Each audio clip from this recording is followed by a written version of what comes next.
So are the Yankees plotting something even bigger than what the Dodgers have done?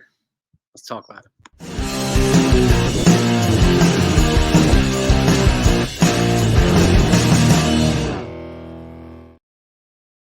Hey everybody, hope you're doing well. So there's a lot of stuff going on right now, right? And it looks like the premier agent, Scott Boras, has limited markets for quite a few of his clients. Jordan Montgomery, Blake Snell, Josh Hader, even somebody like Cody Bellinger. And it's, it's limiting for him. Now he tends to like to wait out the market too to see if prices come back up for certain clients, and the prices generally don't go down for starting pitching. At least they haven't been right now. And now that Yoshinobu Yamamoto's gotten that ridiculous overpay, some of his clients are going to get overpaid as well. It just is what it is. That's the way that the baseball market is right now. So something we have to live with, whether we like it or not. But with that said, the moves that the Dodgers have made already, adding Ohtani, adding Yamamoto, trading for Tyler Glasnow. They're looking into Josh Hader as well. But they have spent a billion, almost $1.25 billion already. And they're tied up for the next decade plus. And for those that haven't seen, the opt-outs are strategically placed in Yamamoto's contract, his 12-year contract with the Dodgers, and some of it's contingent upon his elbow health. So I don't know if that means they're putting contingencies to protect themselves. But see, I really feel like the Yankees have dodged a bullet here with Yamamoto. I think he'll be a good pitcher, but I think we dodged a bullet. And the fact is he didn't want to come to New York. So, but what can the Yankees do to counter what the Dodgers have done? So the Dodgers have a good farm, obviously, great prospects, good roster. You got Mookie, you got Freeman, you got these new guys here, right? But the Yankees have a young nucleus too. Obviously, they've got Juan Soto here, they got Aaron Judge, Garrett Cole, but they also have guys like, well, these are guys I want to talk about as well. And actually, we'll start here. So Shota Imanaga and Robert Stevenson, okay? Starting pitcher, reliever. And the reason why I bring them up is because I think these guys represent good value pieces for the Yankees to pursue. It sounds as if Shota Imanaga is going to get a deal of about $100 million. Jordan Montgomery is probably going to get $150 million. Robert Stevenson is the power reliever not named Jordan Hicks, not named Josh Hader, who's still available, who's also familiar with the American League East. He's a big strikeout guy, and he's got a good pitch repertoire, okay, a good pitch arsenal. So while I still think the best value for the Yankees and the most sensible move is for them to try to re-sign Jordan Montgomery to get him back here, okay, you're going to have to pay a premium to get him, yes, but the Yankees could add Jordan Montgomery and these two guys for less than it cost for Yamamoto. It's something to think about. So, and that's great value. But I was going to say the Yankees have Jason Dominguez coming back from Tommy John, and he's healthy already. He's recovering well.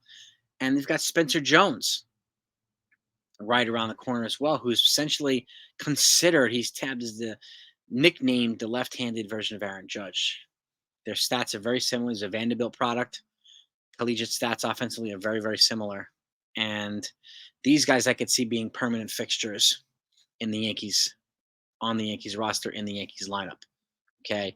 This talks about the Yankees might have to part with a Spencer Jones to get like a Jesus Luzardo from the Marlins, or a Dylan Cease, or a Corbin Burns.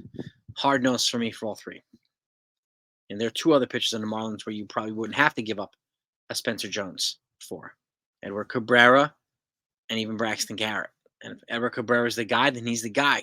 And if they get Edward Cabrera in a trade and either Shota Imanaga or Jordan Montgomery in free agency, the Yankees have just added two good innings pitchers here to supplant what they did not get last year and what they traded away earlier this offseason. So Yankees still need two arms who can reliably throw innings for them. And again, yes, every pitcher has his warts. I mean, Cabrera's had command issues, but I trust Matt Blake's ability to make him better, to work on those things. I'm not saying Matt Blake's a miracle worker, but he has proven to make the Yankees pitchers better. So there's still some guys that need work. Obviously, Carlos Rodon with some injuries, and I think lack of fitness there too. and let last year be his wart year. Let this year be his rebound year. So I'm really hoping that's the case. But he's made a lot of the relievers a heck of a lot better.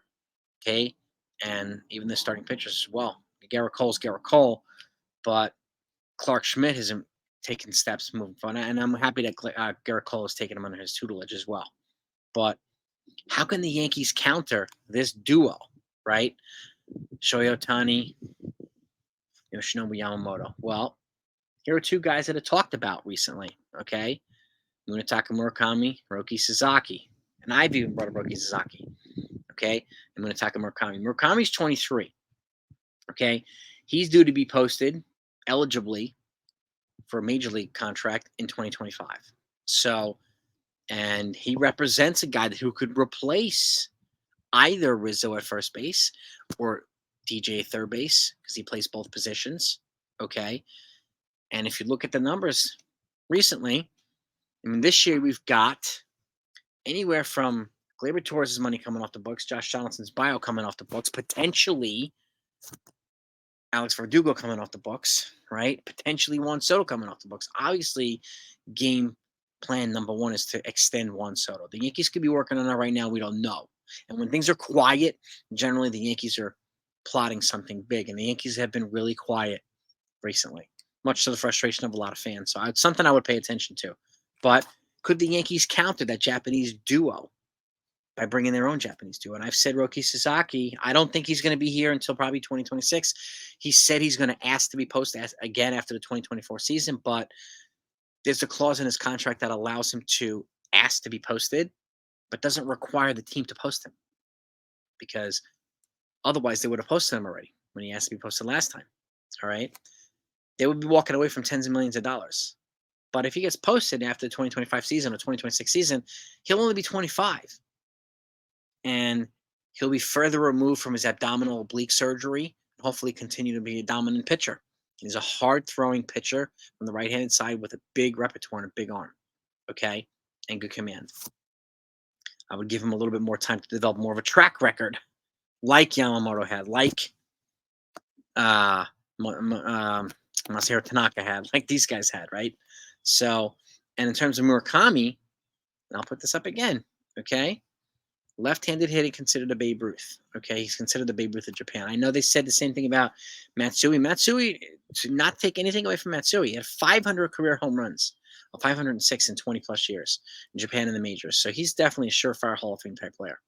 Okay, Murakami is 23, and he already has over 200 home runs. Okay, Matsui hit 50, Murakami hits 56. But Murakami has a couple other things to add to the skill set too. Okay, and he gets on base. His career on base percentage is .398. Sun glares coming. Here we go. So, so he's another guy that gets on base almost 40% of the time. He hits a lot of doubles. He draws a lot of walks. Gets a lot of base hits. So he's not only a home run or strikeout guy. Okay, he does it all offensively across the board. So that's another good weapon that the Yankees could utilize. And could you imagine adding him and Naoki Sasaki at some point too? If you did, this is what the rotation potentially would look like, okay, in a couple years. Garrett Cole, and you have Ron, and no specific order. Carlos Rodon, let's just say they bring in Jordan Montgomery, and then Roki Sasaki and Will Warren at the 5th spot. That's a pretty good darn 5-man rotation, if you ask me, okay? That would definitely compete with the Dodgers. And if you look at this lineup, no particular order here, but Anthony Volpe at shortstop, Munetaka Murakami at third base, Brandon Mayea, one of the Yankees' highly touted outfield prospects in the outfield. Juan Soto in the outfield. Spencer Jones at first base. Austin Wells at catcher. Why is Spencer Jones in the outfield? Well, we still have Jason Dominguez here too. So Jason Dominguez will represent the other outfielder. At that point, Aaron Judge will probably be transitioning to DH to keep him healthy. And Jared Cerna, who's drawing comparisons to Justin Pedroia. He's got a young gamer from the Yankees. Somebody to keep an eye on for second base, okay? And I haven't even mentioned other guys like Roderick Arias and some of these other players. There's so much prospect depth here that the Yankees could either use, infuse, trade away for other pieces of need. But these, to me, represent probably what, in, again, no particular order, what the Yankees lineup would probably look like. And if you add Spencer Jones, a healthy Jason Dominguez, Murakami in there, and you still have Juan Soto, you have Aaron Judge, this is a nightmare lineup for pitchers. An absolute nightmare for pitchers. And I would put that up against the Dodgers any day of the week. Okay? But you let me know what you think, gang. We'll talk about this more, so make sure you sub to the channel so you don't miss out on these discussions and any of the news that comes in, and hit the notification bell as well. That way you're always in front of the line when stuff comes into, and I thank you so much for it. But I wanted to, present this to you because the Yankees could quietly be plotting this type of stuff in return. Okay? And when it comes to Murakami, there's been talks that he prefers the West Coast, but he individually singled out the Yankees as a team he wants to play for. Okay? And again, Roki Sasaki is another one. Reason why it would be likely better for him to wait until free agency, until he's 25. That way he doesn't have to go through the 6-year process of pre-arb and arb and dealing with an amateur contract, because it would be a pittance of money for him. He wants to do what he can. But again, his team is not required to post him early. They're not going to walk away from $30, $40 million in posting fees, right? Yamamoto's team is getting $50+ million in posting fees. It's a reason why you didn't post them early. So the same thing I think is going to apply to Roki Sasaki, but you never know. Crazier things can happen. So, but this right there, I could see the Yankees adding both Japanese players to counter the 2 Japanese players that the Dodgers have added. I do not see all 4 of these Japanese stud players going to the Dodgers. I don't see it. Despite what Dodgers fans say, I don't see it. I could see the Yankees countering it. You let me know what you think. Can you add Spencer Jones? You add Judge. You add Soto to that? That's going to be hell on wheels for pitchers. Let's get into it. Have a great day. Talk to you next time.